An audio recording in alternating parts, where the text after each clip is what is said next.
So long story short, I had 3 other shops take a look at my AC unit on my Land Cruiser, and nobody would touch it, mainly because the line itself was missing the high side and low side fittings. So they took a look at it and said nope, but they all charged me 40 some bucks to look at it, diagnosis, right?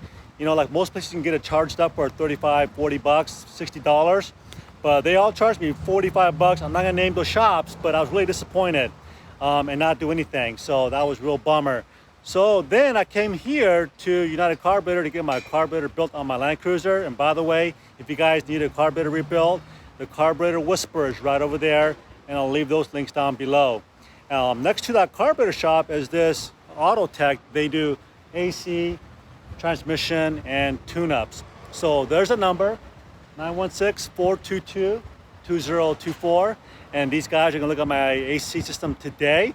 When I pulled in here, these guys were pretty confident that they can charge the AC system without having those, you know, fittings. So let's go take a look and see how they're gonna do this process and learn some more about AC. All right, here we go. Yes, sir.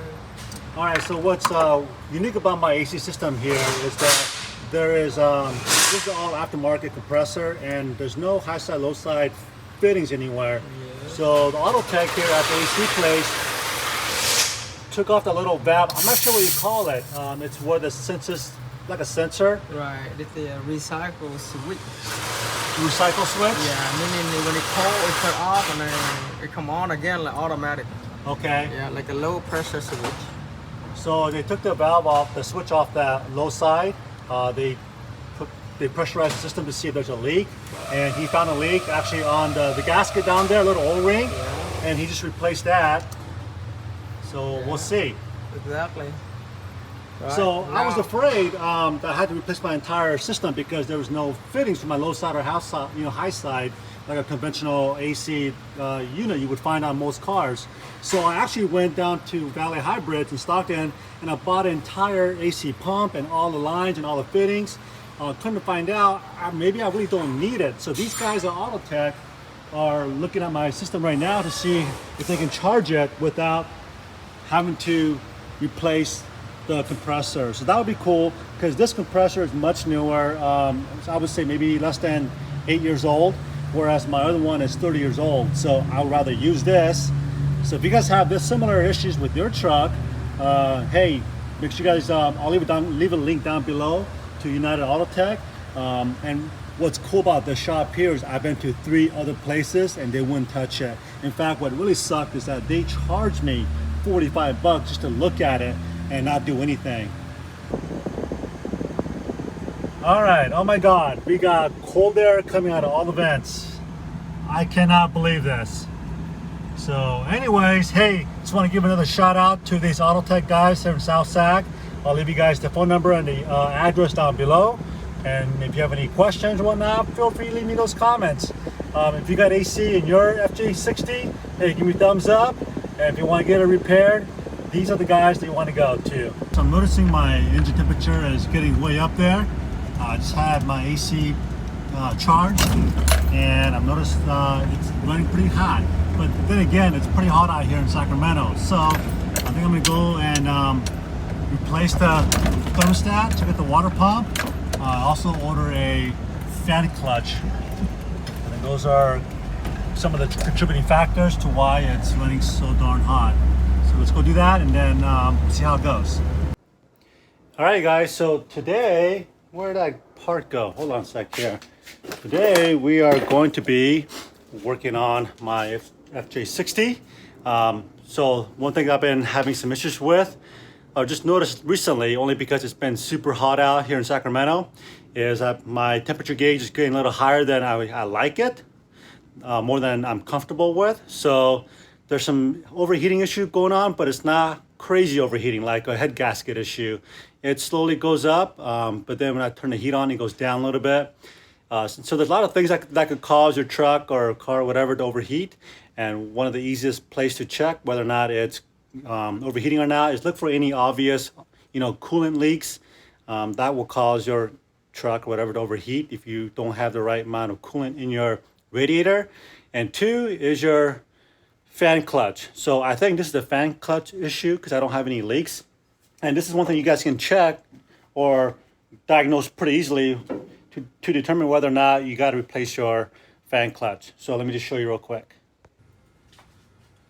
So a normal fan, this shroud here should spin. There should be some resistance. There shouldn't be any play like you see right here. So if I just take my hand and just spin it, it spins like a wheel of fortune, right? Like a roulette table, and that is a sign of your clutch fan going out.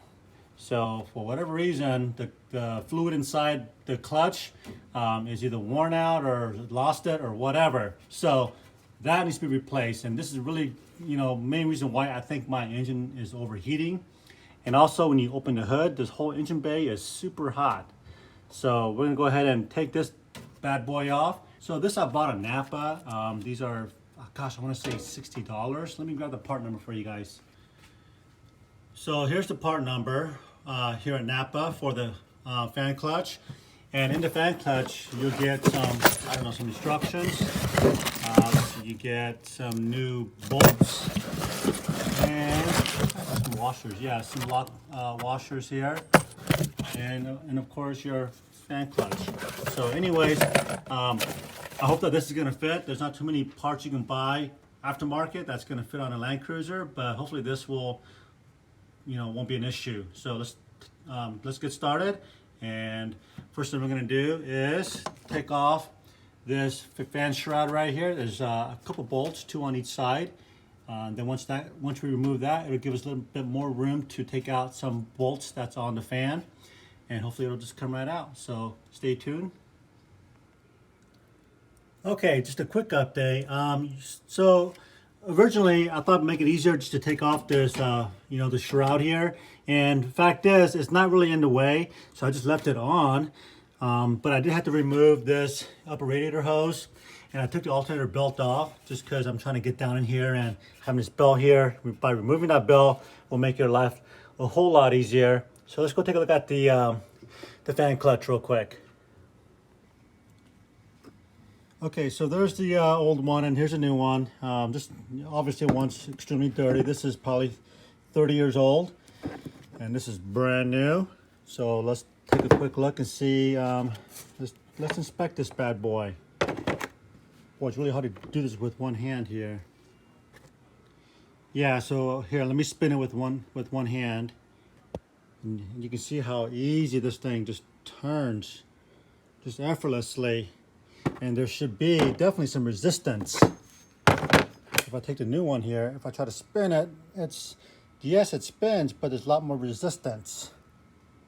Okay, so this, is a lot like a water pump. When a water pump fails, you can spin the wheel pretty freely, like roller skate wheels. There should be a lot of resistance there, like this has. All right, so regardless, if this is not really the issue, it needs to be replaced anyway. So let's go and do that. And one thing that I did want to share. So I went down to what do you call that? O'Reilly Auto Tool place and rented this universal fan clutch tool. So this cost me $85 to rent this, but then when you're done, just take it back and you get a full refund. And the way this thing works here, this is one of those little, there's several types of these type of wrenches. This is what's called a universal.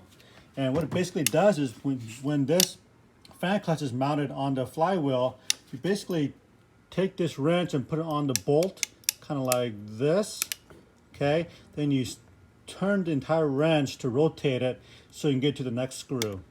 So this is a little tedious, but you need one of these to remove this, unless you got some really beefy, skinny vice grip like this, because between your fan shroud and this guy right here, there's not a whole lot of room. So that's why this is really skinny to fit in there, and yet still have room to get your wrench down in there to pull the nut off. All right, so I'm gonna go ahead and remove this here. There should just be a few bolts on the back. So these 4 bolts should knock it right off. I'm gonna do this off camera. I'm gonna clean up my fan really good and then put the new one back on, and we'll come back here in just a few minutes. Okay, so now I got this fan cleaned up, got all the grease and 30 years of dirt out of there. I put the new clutch fan on, and now I'm gonna go ahead and use the 4 bolts and the lock washer provided and lock it down. And I'm gonna go ahead and do this and come back here just a little bit. All right, guys, so just a little update here. I want to share with you a little trick I figured out here to get these bolts on that clutch fan. And there's, I mean, as you can see, there's really no room in here. You can see my finger. That's all the room you have between the fan itself and this pulley. And to get your hand down in there, you got to be a little, you know, leprechaun to get your hand down there. So I got rid of everything I could without taking apart too much stuff. And what I found to be really helpful is to have a magnet stick and put the nut on one end of it like this, and then just guide the nut down there. As you can see, I'll try to do my best here. Okay, so the nut is right on the bolt. Once it's there, take your one finger and hold it there. Take the magnet off, then come back with the other hand with the middle finger on the other side of the nut and slowly thread it on there just like that. Voila. So that is the key to getting these nuts on the flywheel. All right, so I'm gonna go ahead and continue. So I got all 4 on finally. Now I'm gonna go through and tighten them all down with my wrench. Then I'll come back with more video. All right, guys, so we are midday. It's really hot outside, about 94 degrees outside. And you can see after changing the fan clutch, the engine temperature is running at normal, it's reading normal reading. I got the AC on full blast, so just a simple thing like that made a huge difference.